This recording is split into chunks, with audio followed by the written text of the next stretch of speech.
दमोह पहुंची कांग्रेस की जांच समिति। विक्की रोहित आत्महत्या मामले में दोषियों पर गिरफ्तारी की करी मांग।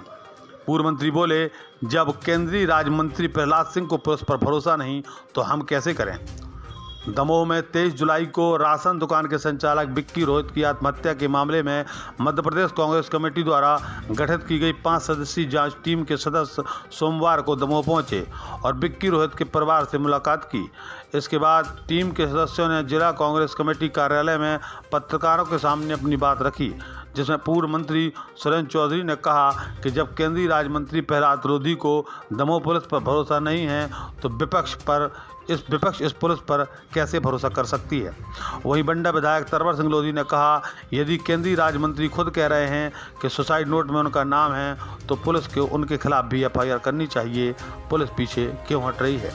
पूर्व मंत्री ने कहा कि लगातार SC/ST पर अत्याचार भी हो रहे हैं।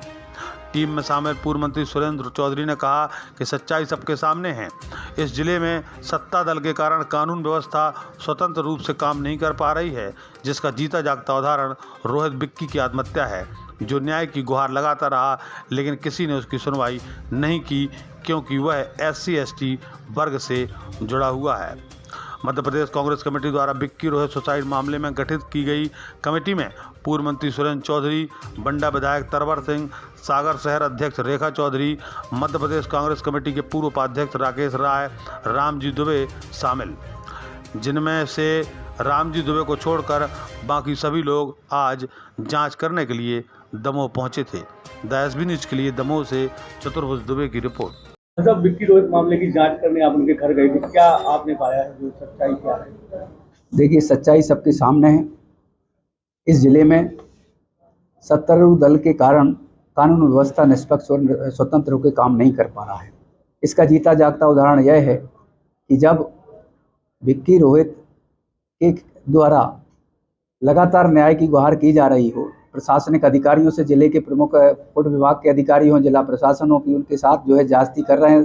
सत्तारूढ़ दल के लोग दबाव में उसकी रोजी रोटी छीनने का काम कर रहे हैं। जब कोई सुनवाई नहीं होती है तो वह इसलिए सुनवाई नहीं होती है कि वह अनुसूचित जाति वर्ग का कमजोर वर्ग का व्यक्ति है, और जो सहजोर वर्ग के व्यक्ति होने के कारण इन लोगों ने इतना दबाया कि उसे अपनी जान देना पड़ी। और सुसाइड नोट लिखा, सुसाइड नोट में उसके नाम लिखे, जिन लोगों के नाम लिखे उनके ऊपर FIR दर्ज हो जाती है। FIR दर्ज होने की अपेक्षा, उन पर गिरफ्तारी होने के बाद उन्हें जेल में डालने की अपेक्षा यहाँ मंत्रिपरिषद में बैठे लोग इस पूरे मामले को CID को सौंपते हैं, इसलिए कि वह मामले को रफा दफा किया जाए, आरोपियों को बचाया जाए।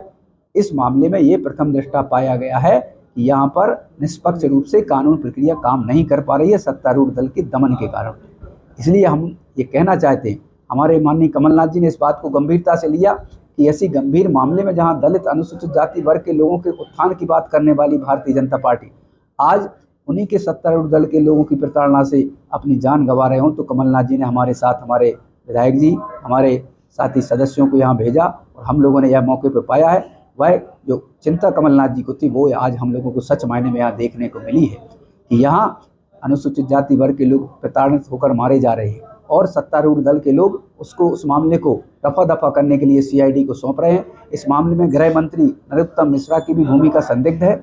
हम सब चाहेंगे कि इस मामले को लेकर निष्पक्ष एजेंसी से इसकी जांच की जाए, पीड़ित को उसको राहत राशि दिलाई जाए, पीड़ित के परिवार जो आश्रित हैं, उनके जो बच्चे छोटे छोटे हैं, उनको न्याय, उनके लिए अभिजीविका चलाने के लिए उनको नौकरी दी जाए। और इस मामले में चूँकि सीधे तौर पर सत्तारूढ़ दल के लोग और सरकार में बैठे लोग शामिल हैं, सो इसके निष्पक्ष तौर पर CBI से या जुडिशियली एजेंसी से इसकी जांच कराई जाए। केंद्रीय राज्य मंत्री ने जो इस कार्रवाई को लेकर विरोध जताया था, उन्होंने कहा कि पुलिस की सेवाएं नहीं लेंगे न्याय मिलने तक, उस बयान को आप कैसे मानते हैं? अगर सच मायने में केंद्रीय मंत्री जी इतने संजीदगी से इस बात का बयान रख रहे हैं तो मेरा उनसे अनुरोध है कि वह, अगर उन्हें यह स्पष्ट कर रहे हैं वो कि उन्हें राज्य की पुलिस व्यवस्था पर भरोसा नहीं है, वही बात तो कांग्रेस कह रही। इस मामले में राज्य की पुलिस व्यवस्था पर भरोसा ना करते हुए जब केंद्रीय मंत्री को भरोसा नहीं है तो विपक्ष को कैसे भरोसा रहेगा। हमें तो केंद्रीय मंत्री पे भी भरोसा नहीं और राज्य के मंत्रिपरिषद पे भी भरोसा नहीं। इसलिए इस मामले के समूचे प्रकरण की जांच एक निष्पक्ष जांच एजेंसी जुडिशियली से कराई जाए या CBI से कराई जाए, हमारी ये मांग। CID जांच को क्या मानते हैं, ठीक से जांच होगी क्या? CID जांच क्या होती है, मैं भी मंत्री रहा हूँ, कैसे जांच करती है मुझे सब पता है। और ये सब रफा दफा करने के लिए सीधे तौर पे CID को डालने का एक काम किया गया है। क्या मामला निकला आपके साथ?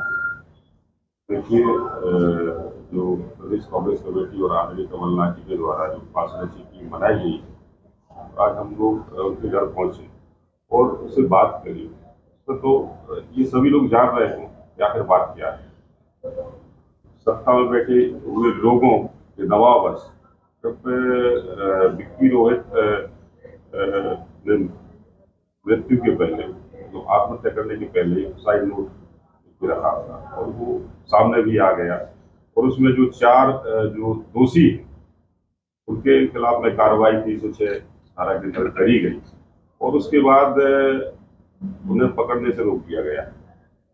ये सभी लोग समझ रहे हैं, ये सत्ता में बैठे लोग दबाव बना के, और जैसा कि पूर्व मंत्री आदरणीय सुरेंद्र चौधरी जी ने जो बात रखी है, सिर्फ ये इसको खत्म करने के लिए CID जांच की बात जो करी गई है, ये की गई है। हम तो यही चाहेंगे जो इस प्रकरण में जो 4 लोग दोषी हैं उन पर तुरंत कार्रवाई हो, और साथ ही साथ में वह परिवार जो सिर्फ विक्की रोहित के द्वारा, मतलब विक्की रोहित उस परिवार को जलाने का काम कर रहे थे, कमाकर एक ही व्यक्ति के ऊपर पूरा परिवार निर्भर था, वो इस दुनिया में नहीं रहा। तो शासन से तो शासन प्रशासन से ये भी मांग रखेंगे कि उस परिवार के लिए मुआवजा भी मुहैया कराया जाए।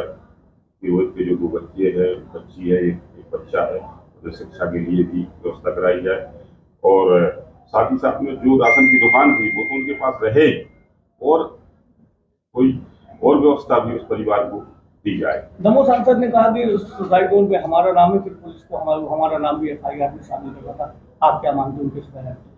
अगर वो ऐसा कह रहे हैं तो इस पर प्रशासन को इस पर कार्रवाई करनी चाहिए। तो वो स्वयं बोल रहे हैं, इस पर क्यों पुलिस प्रशासन क्यों हट रहा है?